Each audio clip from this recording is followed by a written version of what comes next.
American cities, some of them anyway, have already normalized the practice of ignoring federal law. That goes from drug bans to immigration laws.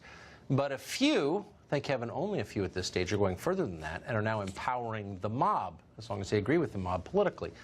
No city represents this ominous trend better than Portland, Oregon, where police stood down under orders, not voluntarily because they were told to, while Antifa harassed ICE agents. Last month, the journalist found himself the target of that mob.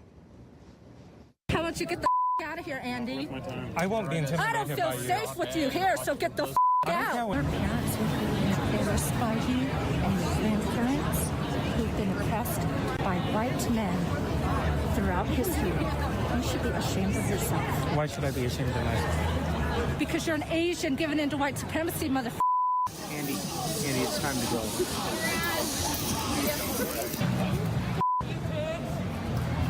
Piece of Nobody likes you.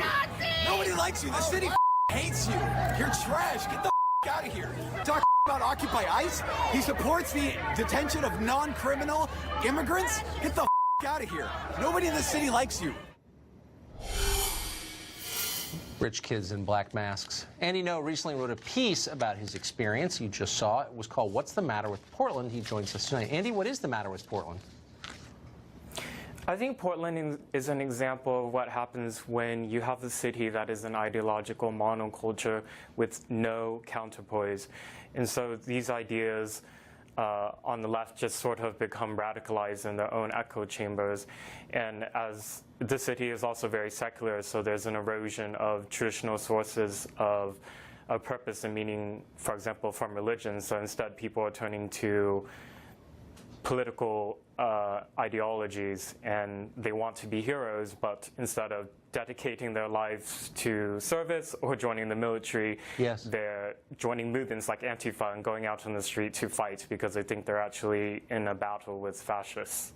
That's a deep and true analysis, I think. Portland is a beautiful city, and there are normal people, nice people who live there. What do they think? I mean, not everyone in Portland agrees with Antifa. Do they have a voice? I think the genius in Antifa is actually in the name, because they put themselves in a position where it's actually very hard for left-leaning or left-wing politicians to criticize, because then it sounds like you're being against anti-fascists, which sounds like a noble thing to be, right? And so for a long time, Portland residents were reluctant to be too critical of this movement. But as Portland has been victimized through various riots and scenes of violence, I think more normal people are waking up and seeing that this movement is a little bit indiscriminate in who they target. They've targeted just regular citizens, for example, trying to drive through, trying to pass through, or trying to run a business. And hopefully with what I'm doing by trying to go to these protests as they happen and bring attention to it, more people will wake up and realize that we're not dealing with a noble anti-fascist movement. We're actually dealing with a reactionary, anti-government, anti-American, revolutionary movement that is also willing to use violence. Yeah, a movement that says it's against white privilege, but is almost exclusively privileged white kids.